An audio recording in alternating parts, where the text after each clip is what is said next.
Every blackout, same questions. What really crashed the grid this time? Technical glitch or a total avoidable disaster?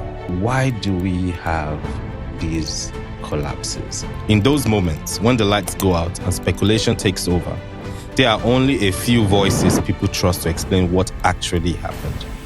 Dr. Idowu Oyebanjo is one of them. Whenever Nigeria experiences a grid collapse, he is among the experts the industry and the media turn to for clear, technical explanations, no main excuses. Technical reason why you have a grid collapse is that interconnected system I described to you has to remain balanced. And balanced means that its voltage has to be within a set point and the frequency has to be within a set point. So when there is a sudden change in voltage above the threshold or a sudden change in frequency, then the system will react. The generating plants will shut down. When they start to shut down, if one shuts down, there will be too much on the other. So it becomes a ripple effect. A monopoly effect, a ripple effect, and we call it a cascading effect, which eventually brings down the entire power system. Dr. Oyebanjo is a renowned power systems engineer, a fellow of multiple professional engineering bodies, and a UK Chartered Power Systems Engineer. He holds his BSc, MSc, and PhD in power systems from the University of Manchester and spent over a decade working in the UK power sector. He is the managing director of Idfund Power Engineering Consultants Limited. Today, we are cutting through the noise, why the grid keeps collapsing, what's broken, and what it will take to keep the lights on. I am Dami Ajayi. Welcome to the Energy Hack Podcast. Let's get into it.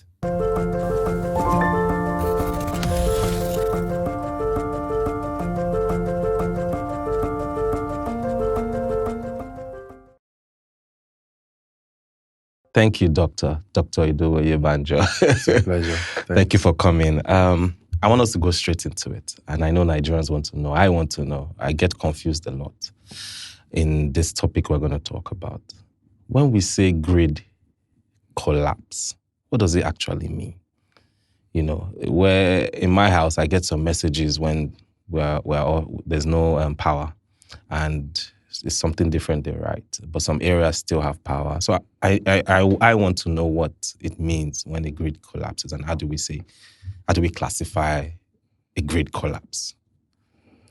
So a grid collapse is an unsavory event. It's not something that is interesting. It's actually an oddity for a power system to have a total grid collapse, which means everything on the grid shuts down, the loss of the transmission system, the loss of all the connected generators, and there is no power supply to consumers or customers.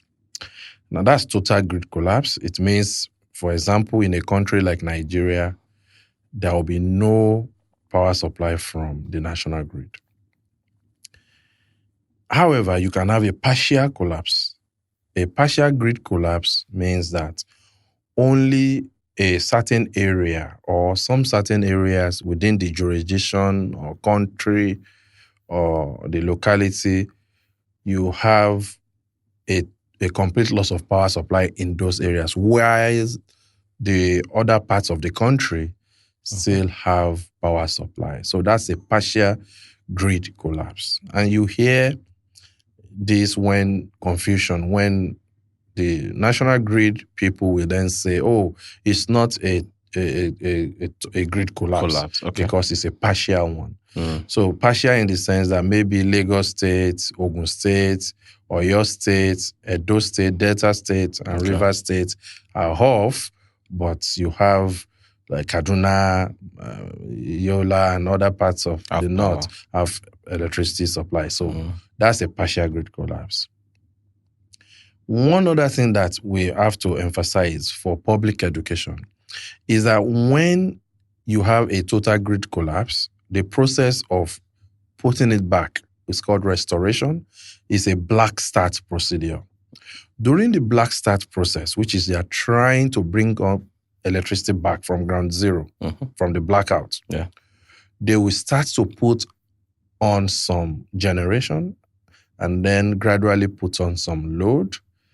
Okay. If there is another problem and that grid collapses again, Mm-hmm. it's not classed as a total grid collapse, it's a secondary collapse. So that needs to be understood by people, because in the last few years, there have been times when there were total grid collapse. Okay. And in trying to restore that grid, there was another fault or another problem, and it goes down again. And so when counting is done, people get it wrong.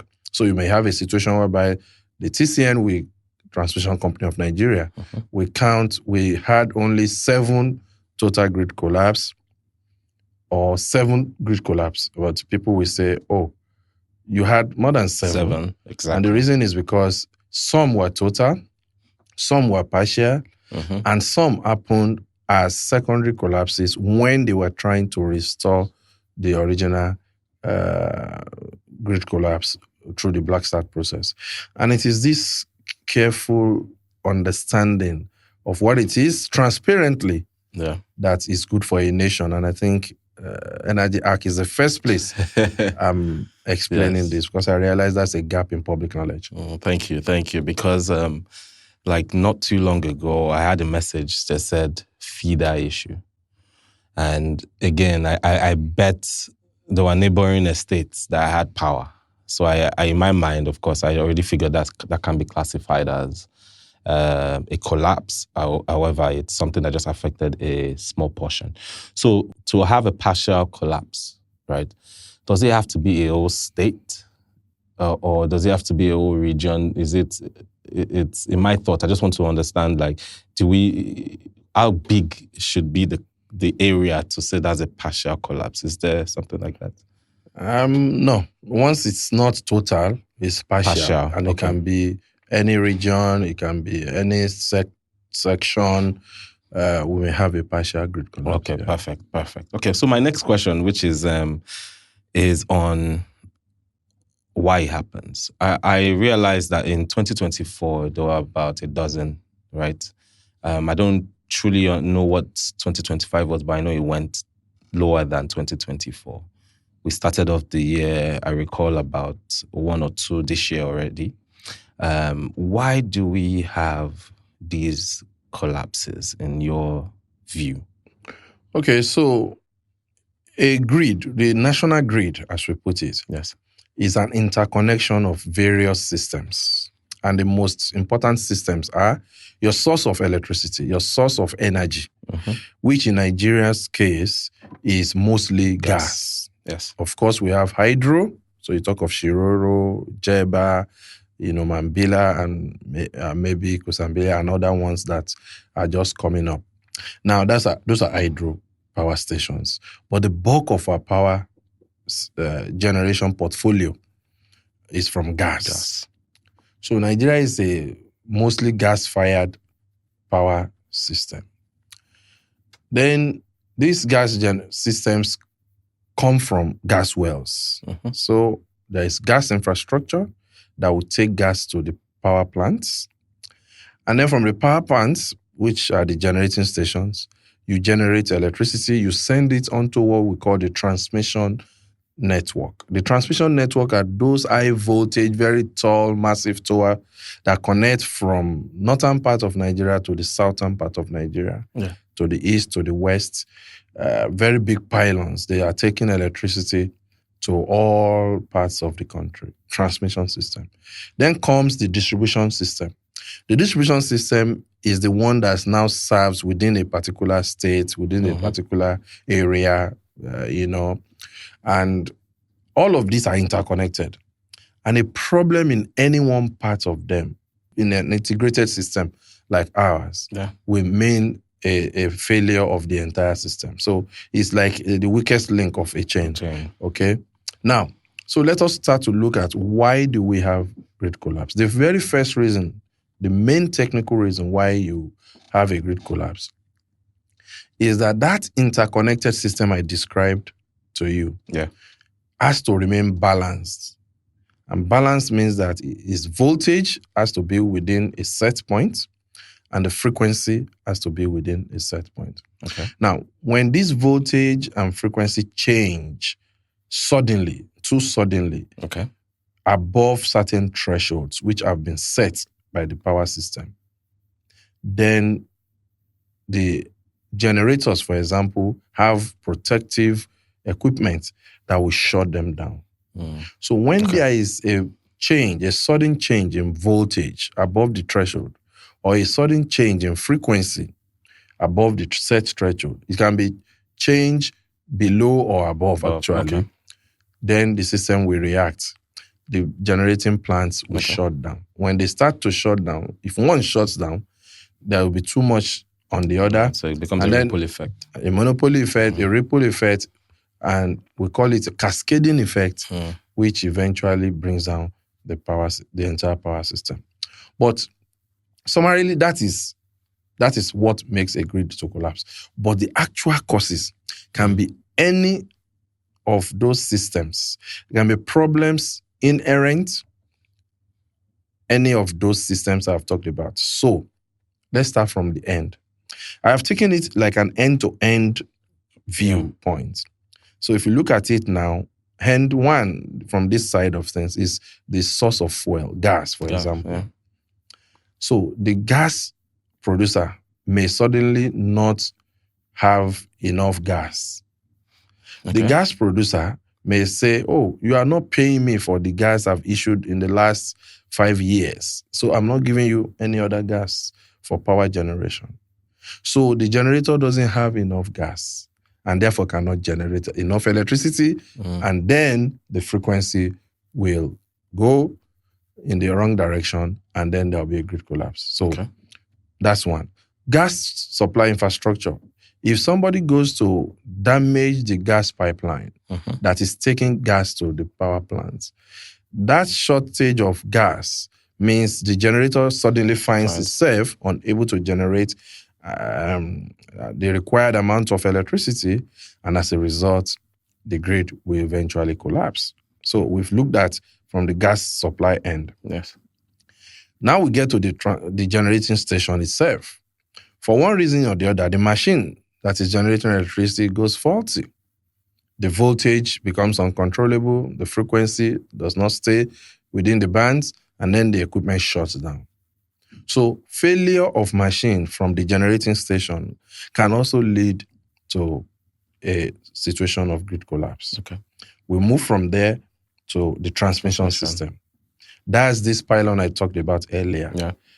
If people go and vandalize, as we always hear, the tower, and it comes down, once it comes down, the loss of the generator is pumping electricity before now, and suddenly there is no pathway to send the electricity. The generator will do what we call acceleration. It's going to accelerate, and the protection equipment there will say, no, this is going to explode, so it's going to shut it down. By shutting one generator down, the other will notice a significant increase in load. And suddenly, they will also, out of protection, shut down. And as the cascade again happens, and this time around, we are at the problem of transmission system. Sometimes it will be faults.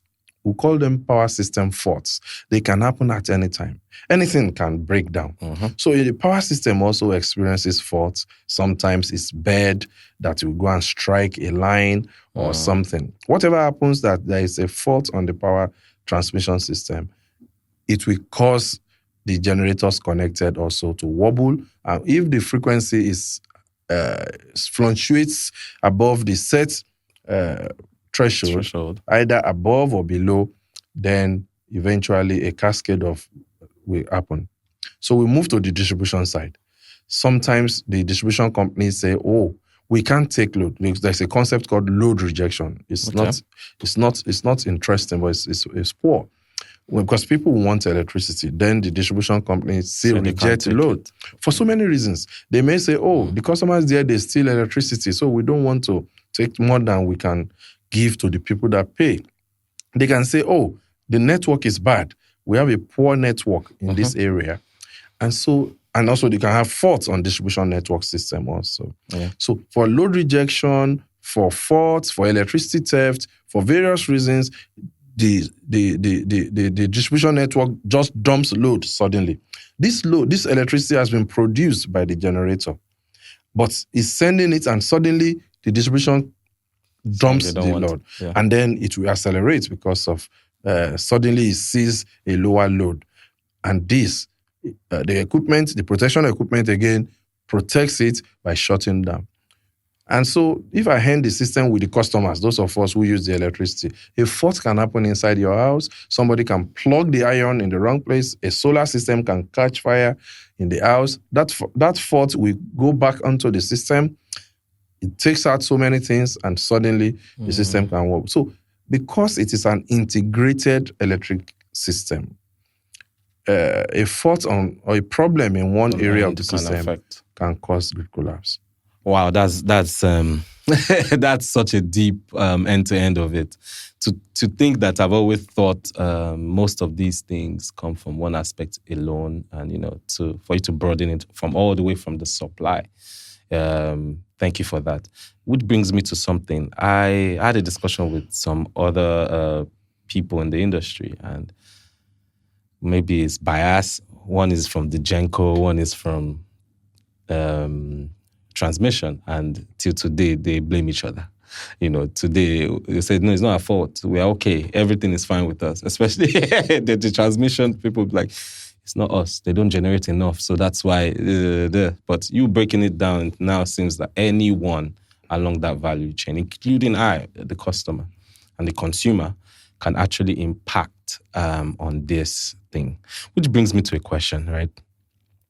If we generate more power, right, would this problem be solved? I like this question because your conversation with your two of your friends is quite a significant one. Because in Nigeria, we have this blame game culture, and it can really confuse the people. So who is to blame if the generator says it's not me, and then the transmission says it's not me, and this disco says it's not me, it's them? And that's the blame game culture that we had nowhere. So let's get it straight. We have installed capacity of generation in this country of about 15,500 megawatts. But the amount that can only be transmitted is less than 6,000 megawatts because of network constraints. So imagine it as a lever where you have 15,000 and 6,000, that's below 50% capacity on the left, but you can't take all the 15,000 through the transmission system. You can only take 6,000. So you can't even produce the 15,000 at any point in time. Because can't be at full capacity. Because for now, electricity, until recently, cannot be stored. But we now come to a station whereby battery energy storage system can do a lot of wonders. And that's why Nigeria should tap into this technology if they want to solve grid collapse. I've made presentation to the relevant authorities on how we can do it. But in the past, we can't store electricity, so you can't generate more than what they can take. But what still? If they transmit the 6,000, the distribution system, the discos, cannot take more than 3,500. Because also they have problems on the network, weak network system, dilapidated systems, maintenance culture is poor, it's not there. So they can't take all the 6,000 that can be wheeled by the transmission system. So at the end of the day, 3,500 gets to Nigerians. Now, who do you blame? Somebody who has 15,000, the transmission can take 5,500, and the distribution can take 3,500. And so you ask the generator to continue to get more. For what? Because it can't put the 15, it cannot be put anywhere. That doesn't mean at all times that's where the problem is. Because sometimes the generators don't generate the 15. They have, their machines are bad. So they also have what they call available capacity. It's about 8,000. Okay. But it's always greater than the 5,500 that can be transmitted. And this is a massive failure of decades of lack of investment in power system in Nigeria. Wow. So generating a lot more is not necessarily the answer, basically, from what I hear. That's interesting. I know what to say when next I meet my friends, to have that conversation. So there's also the grid collapses because Nigerians use too much power? Is the demand actually the villain? Like, are people?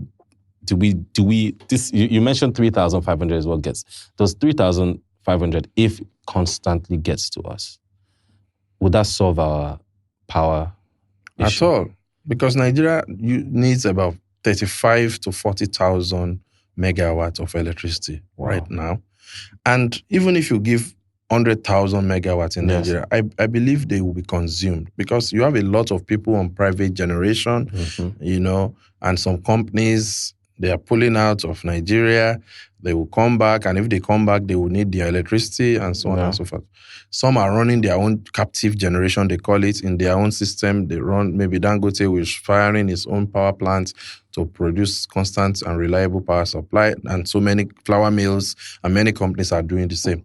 So by the time the grid is stable and reliable, all of them will connect to the grid because it's cheaper to run through the national grid system. That's why we have a national grid system. So that level of low demand can also cause grid collapse because it's not strong. It's a weak system.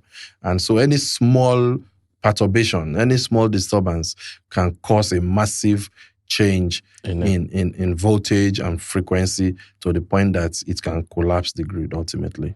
Wow, there's a lot to discuss in this. So where does consumer theft, and I know this goes to the discos and the distribution aspect, because you mentioned earlier where the discos sometimes refuse load because maybe these guys will not pay, there's theft here. So I hear that we have, the consumer, the public also have a lot to play in this this grid collapse. We just think it's the government. We just think it's people not doing their work. But we staying together and doing some, as citizens, doing some things that are not right are affecting this grid.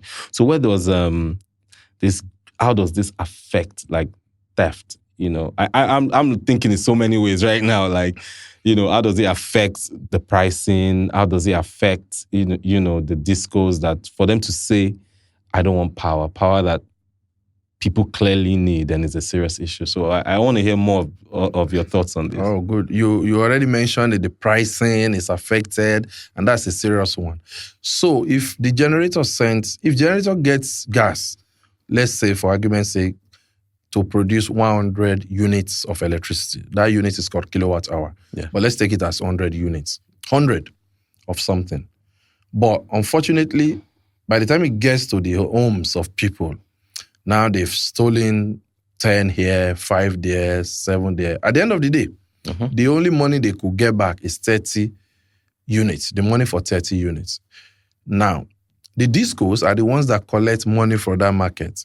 When they send 100 in, the person who sent 100 in is expecting money for 100. Yes. But if people have stolen electricity so much that it's only the money for 30 that is available, that's a gap of 70.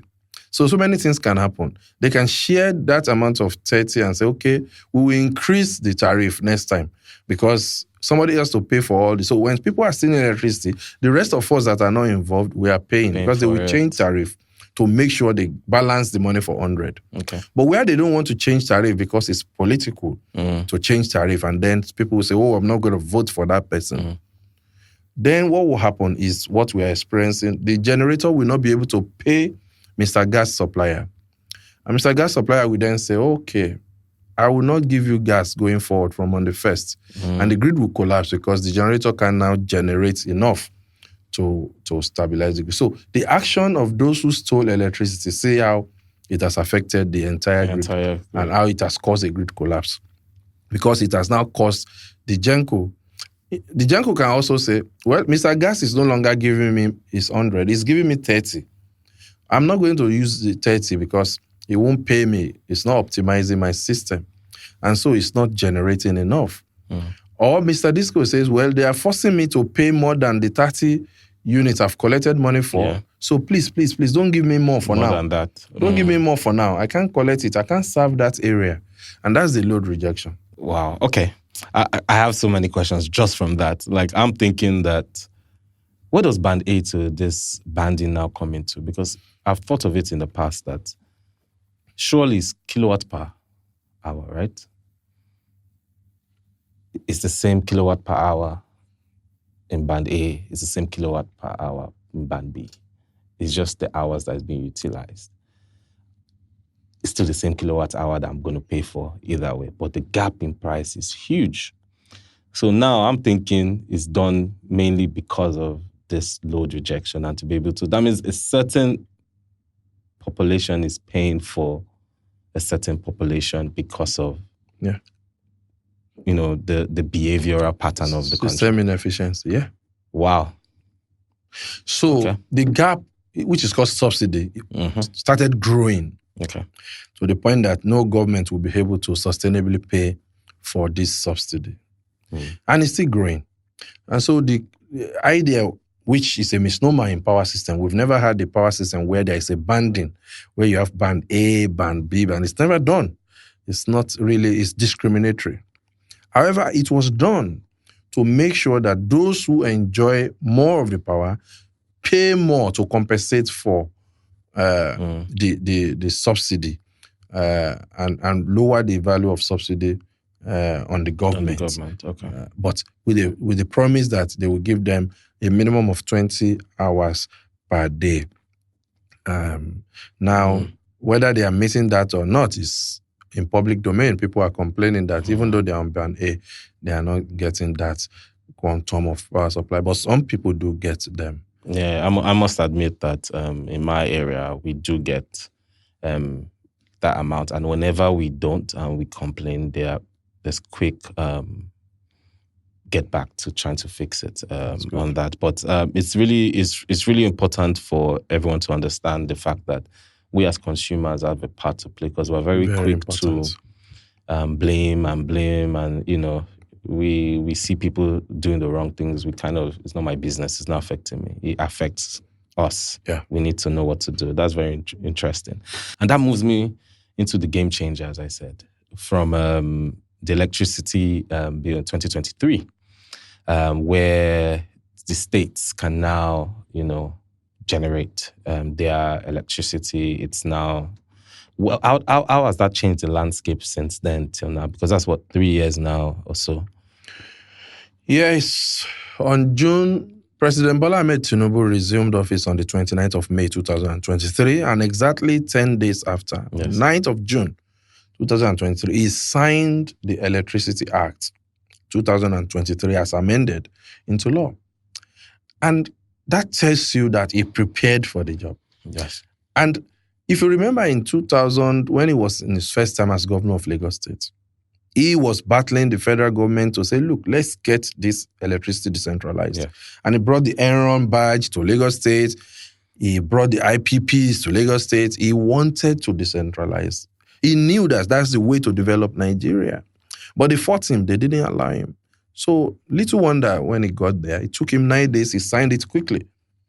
However, the people that he did it for, the governors, the 36 states and the 50 states, they didn't take advantage of it. There is a nexus between electricity supply and development, economic development. You have never seen a country that is economically developed and that is energy poor. Have you seen any? No. So there is a correlation between the amount of electricity supply in any nation and how buoyant, and how vibrant, how developed that country is. That's what should be in the mind of anyone that says he's a governor of a state, that he loves the state. The person shall know that electricity, provision of electricity services, is the way to get a revamped economy. Sadly, they didn't take advantage of it up until over a year.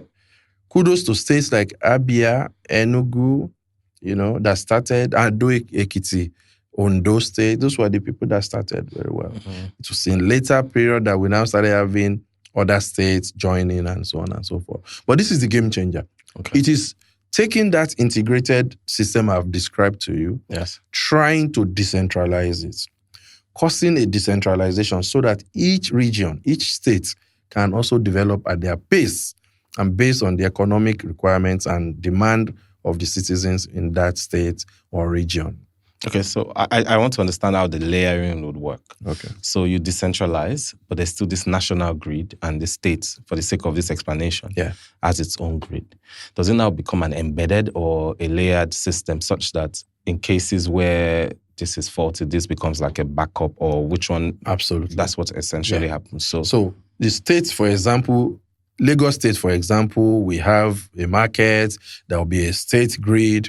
Yes, it's connected to the same national grid as we have it now, but the power generated in Lagos State will serve the citizens of Lagos State. And when we are overfed in Lagos, we have more than enough. You say, okay, Mr. National Grid, do you need some 20 megawatts so I can transfer to you? You say, yes, please. Okay, put it over onto the national grid. We'll pay you for the 20. And when Lagos State suffers some problems, grid collapse, they say, oh, hang on a minute, Mr. National Grid, can you send me 80 for my people just for us to keep lights on for a while? So that national grid will be there for the movement of power flows where you want to sell to other parts of the country or when you want to receive from other parts of the country. And that's brilliant. Which makes me think of the national grid might become almost a backup system. Yeah. If of course, if everything is done appropriately and everything. That's very, very interesting. In that respect. But in other respect, that will make it possible for Nigeria to now export electricity through the national grid onto other nations and earn more income. So these generators that have 15,000 megawatt that we can take because of the transmission they can now send some of this, and they are doing that now. Not enough, because you still need that transmission network to send that particular part. So that needs to be upgraded. Of course. Yeah. Okay. So there are many ways to even further beyond oil and gas to bring absolutely. in this more is revenue the new for oil the power for the state. Oh, wow, that's interesting. And the states too would, of course, generate revenue by selling back to the grid. Yes. And I know abroad, and you know this very well, even individuals and consumers, when they have excess power, can sell back to the grid. Be it they have solar panels on that. So there's still a lot of integration that can happen where, and consumers can also benefit from where they are as well. Wow. There's a lot to and do. that's already happening in Nigeria, the net billing operation, where means your solar on your there is a net billing metering regulation where the solar you have on your own house in Nigeria, they can quantify it and give you some money back, and which is what you are describing that happens overseas. So you now become what we call prosumers, because you are both a consumer and a producer of electricity, and that will make income for Nigerians. Oh, that's great. I think over time, as things develop, things will move forward. So I have some quick fire questions, and just off the top, it could be very short. We might have discussed some of it before. I'll skip the first one, which was national grid becomes a backup system. We've already discussed that. These state grids, am I right to call it mini grids? Well, yeah.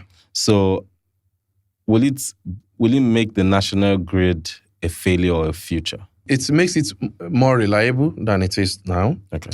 And it makes it to think differently and also seek opportunities in West African power pool, for example. Okay. Seek further regional integration in terms of electricity supply. It also makes the total experience in power system of Nigeria to be better, because if you take the situation in Aba when there was grid collapse, the people didn't feel it. So imagine that situation existed in 36 states and the FCT at that time. Once the grid collapse happened, only people will be hearing it on the news. They say, oh, it's collapsed. We don't know, because we're experiencing. So the impact will start to go down. And that's why President Bola Ahmed Tinubu signed that document immediately, if only the governors have taken advantage of it. Which brings me to the next question. In your opinion, again, will states outperform the federal based on this act now, this bill that's come out? In your opinion, will states, or do you think it's just the ones that take it seriously? Exactly, because it will have been my desire. If Witches were houses, I would say, all the states by now will have signed on to it. But that's not what has happened, So some states do what they like with finance, and it's always in public domain. Yes. What states concentrate. We know what some local governments do in some parts of the country. They are bigger than what some governors do in their states. And we know states that are taking electricity serious. We know those ones who are not. So the expectation will have been that all the governors will take it serious, because they will remember that providing electricity for their people will rejuvenate their economy, because people will now start to make ice block and sell. And somebody will now start to do iron smelting. Somebody will now have to do energy-intensive businesses. Somebody will then ice fish and have a cold room. Somebody is going to think and say, okay, there's this thing that can be doing and it needs electricity. But because of the availability of electricity, the economy starts to, you get more tax. And then you start having money to develop your economy. You have less crime because of the fact that there's electricity, and so on and so forth. So the multiplier effect is there. But the challenge we have now is for state governments to take advantage of the Electricity Act and electrify their states. So off the top of my head, the way I'm looking at it is, if some states, well, you can't control everyone, right? The bill was done and was signed, which is great. What will start happening is, and correct me if I'm wrong, is a lot of migration will happen. The states that do well with this, you will start seeing industries moving towards that. And I think maybe once those ones start popping off and we see it, I believe maybe people start falling in line. And that's our hope. Healthy competition will happen. Yes. Because Aba now is experiencing influx of industries just because of these two experiences that happened this year. They say, wow, so we shall move in there. And that's what will happen. They will move there because the cost, when you want to be competitive as a country, electricity cost is a very major factor in your manufacturing sector. Yeah. And so if the cost of electricity is cheaper somewhere, is reliable somewhere, people will go there. Speaking on cost, can we accept cost-reflective power now? The matter of cost reflectivity of tariff is a very, very touchy one. It's a chicken and egg situation, a catch-22 case, where which one comes first? Is it the chicken or the egg? So which one comes first? Is it for them to invest in the network and give us power supply that is reliable and then say, look, this is the amount for it? Or is it to charge us upfront and say, well, if you want this amount of electricity, pay this, and then they work for about 10 years to get us there? So, in my opinion, it's the other way around. You need to provide the electricity first. You need to provide people with constant and reliable electricity and gradually walk up your way in terms of the increase in tariff. Plus, we don't have data. There is no way we can reliably prove that the cost people are paying now is not reflective. There's no way to prove it because there's no data. And so, if you say 60 naira per kilowatt hour, is it small? Is it big? 209, which is band A, is it small? Is it big? We can't say. So but surely it should be reflective from, well, I'm assuming generation, from the GenCos to the transmissions, the discos, wherever they're paying has already sort of embedded in that. Surely, that's just off the top of my head. Yeah, you are right. The discos have to be profitable, right? Yeah. So whatever they're selling it, for that, if we forget about the disparate band 8 or whatever it is, it's quite large, right? Surely in between there, one of those numbers is cost plus profit. Yeah. Surely. Yeah. Because I'm hoping it doesn't go more than band A. That's why I'm saying that. Right? Yeah. You are right. You say it's cost plus profit. But now the elements of the cost, okay, there are ways that the numbers can be fiddled with and it will cost the increase in tariff. So this transparency in the methodology, which they call multi-year tariff or the MAETO, the methodology for determining this tariff needs public scrutiny. Okay. So that we're sure that it's not being overlaid to give excessive cost to consumers. And that's one of the things yourselves can be doing to discuss more about how these tariffs are arrived at, how the changes are arrived at, and how the inflation as well as forex exchange rates affect these values, because they do. Okay, amazing. Thank you so much. Now, it brings me to, we spoke about generation and the sources. Nigeria is mainly gas, a bit of hydro. If you look elsewhere in the world, they have a mix of that. And what's your opinion, or what do you think we need to do about the future in terms of supply? I'm inquisitive to know that surely we should use all mixes all of energy. mixes, Solar, we can wind, have a lot of all of them. gas because we're a gas nation. Yeah. I understand that. Yeah. But for reliability's sake, for example, that sometimes that gas prices might be a lot higher. Yeah. We need to have that mix. Raining season, the times the dams are a lot more flooded, hydro should be able to carry bulk of it. That's So what will what's your happen in opinion? the state electricity market. They were going to say, okay, Lagos State, what do I have? Kaduna State, what do I have? I have this hydro, I have this water, and then I have wind. Okay, Sokoto State, I have a lot of wind. They're going to generate from it. We are very sunny. So they're going to use a lot of solar systems there. And they will have very good power supply because the sun is almost there throughout the day. And they can now use in the night backup systems. And they can even store this energy from the sun during the day. In Lagos, in Delta State, where they have oil and gas, they're going to use it.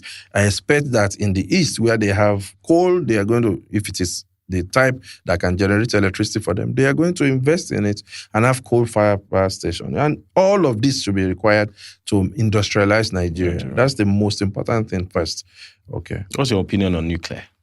Oh, yeah. Nobody wants nuclear in their backyard. And now with our country where we don't have data, if people just get hold of this uranium that's made for, then we're going to cost ourselves a lot of blow. So more from a safety angle. So from safety angle, I don't think anybody will agree with putting up solar, nuclear for now. Yeah. There are a lot of people advocating for it, but personal opinion, Your personal opinion. no, we are not safety conscious. The Halliburton scandal that happened, we've still not found that. And if this thing goes into the hands of insurgents and those who are having all this kind of things, then it's going to be too bad for Nigeria. Too bad. Okay. Don't wipe us off. Okay, so we're getting to like the rounding up of everything, and from your opinion, we've spoken about. I mean, we've infused the solutions in between everything we've said. Before I ask, if I take you, Dr. Oyebanjo, and say, fix it, before I go to that, what would you do? Your first steps. Before I go to that, I need you to first tell me, what's the one biggest enemy to our grid? It's meritocracy. Okay. It's meritocracy. Meritocracy. 3 times meritocracy. Because the Nigerian power system is in the 1920s UK, US type of system. And to grow such a system to the one that they have now, interrupted power supply for upwards of 80 years, you need meritocracy. You need those who understand power system development properly. You also need honesty, and you need pragmatism. Those are the 3 things. And these are the Lee Kuan Yew's formula that he used to improve Singapore. Singapore was a no country some years back. Yes. And this guy, Lee Kuan Yew, decided that it's going to change. First, he went to UK, US, Canada, and other countries. He went to look for professionals in the various specific fields. So in power, he went for power engineers who had 20, 30 years experience. He said, come guys, sit down. If you take any money out of this unlawfully, you're going to be killed. And then do the job. And they did. And they turned Singapore to what we have today. We should be able to do it. Okay, so now I ask you, you are chosen. Dr. Oyebanjo, headlines, boom. What would you do, and what's your step-by-step, to get us to a 24-hour country? Meritocracy first. I'm going to select the right people to head all the organizations. In fact, for power system, I'm going to give them their KPIs, what I want them to do. There'll be 0 acceptance for corruption, and everything has to be transparent. We're going to have a centralized data management system that everybody will see what we are doing. It has to be transparent. So that's one. The corruption level is high, as we know, and you have to try and curb that. Power system planning is another one. So in power system planning, we look for investments in the economically viable locations. It's not just putting a power asset in a place where nobody lives there just because of politics, So power system planning is one. Another thing that we'll do immediately is the power system protection, which is one of the solutions to the problem. The coordination of protection systems in Nigeria is very, very poor. You can never have a grid that will not collapse if you don't have protection coordination. And it is grossly lacking here. Another thing that I will do immediately is the SCADA. We're going to spend money on supervisory control and data acquisition, SCADA system, for them to be able to control and manage this voltage and frequency I told you about earlier. Now, the human capital development is key. We are going to develop and train the staff of all the discos, of all the transmission and the generation companies. We're going to do that. We're going to make sure there is a gas-first policy, gas-to-power policy in Nigeria that will help to focus gas supply into power plants, among other things. And then investment. There'll be investments in the transmission system, investments in the distribution system, investments in generation system, and even in metering. If you don't have meter for all Nigerians, you are just joking. But the federal government have done something amazing not too long ago. Oh, yeah. Now the presidential metering initiative. Everyone gets meters, That's the plan. We are waiting to see that it happens. And no one charges for that. Excellent. The only charge they might give is the charge of the person installing it. Yes, which is fair. I have some questions in terms of, I've seen so much knowledge. I know a lot about you already, like from the time I've been trying to get you on our show. You're a very busy man. Everybody wants to hear from you. What wakes you up? What's your energy hack that wakes you up every day and says, listen, I'm going to continue doing what I'm doing? Yeah, I think my energy hack, by your description, will be to see a Nigeria with an uninterrupted power supply in the nearest and shortest possible time. That's amazing. That's something that, fingers crossed, we see very, very quick. I saw a podcast like this, and it was a Ghana versus a Nigerian podcast, and it hurt my feelings, like, I'll be honest, not from a point of competition, but a point of view where other nations were talking about us, that you don't even have a power supply. You come here to do something, so it hurts me from that point of view of, like, it would be nice that that's not one of the distinction or the use against us. So I'm glad that keeps you up at night. May it continue till we get there. Yes. But I would like to thank you so much for being here. Yeah. Before we go, I was going to ask quickly, before we go, where does training of personnel come in? Because I've had a lot of people come over, for example, come to my house to do something as little as that. And the level of knowledge, do you think we have, I'm not talking about on the high end, do you think we have that or to the grassroots? No, we need it. We need training. We need a lot of education. Training is continuous. It's continuous professional development. And private companies don't spend on training because they want to maximize profit. So but you have to do it because otherwise, your system will not be sustainable.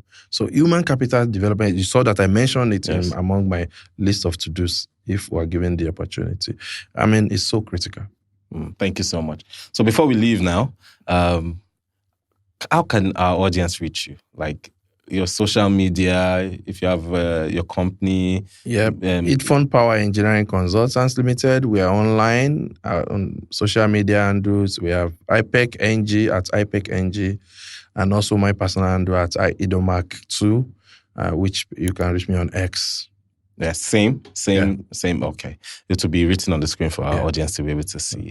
I would like to thank you again very much. The Energy Hack community will thank you. We've learned a lot. We have a lot more. If I could show you. We have a lot more, but we'll leave it at this for today. Yeah. Thank you so much. And I look forward to other opportunities to be here. Thank you. All right. That will be all from us at Energy Hack Podcast. Don't forget to like, subscribe, and share and comment. See you next time on the Energy Hack Podcast. Thank you.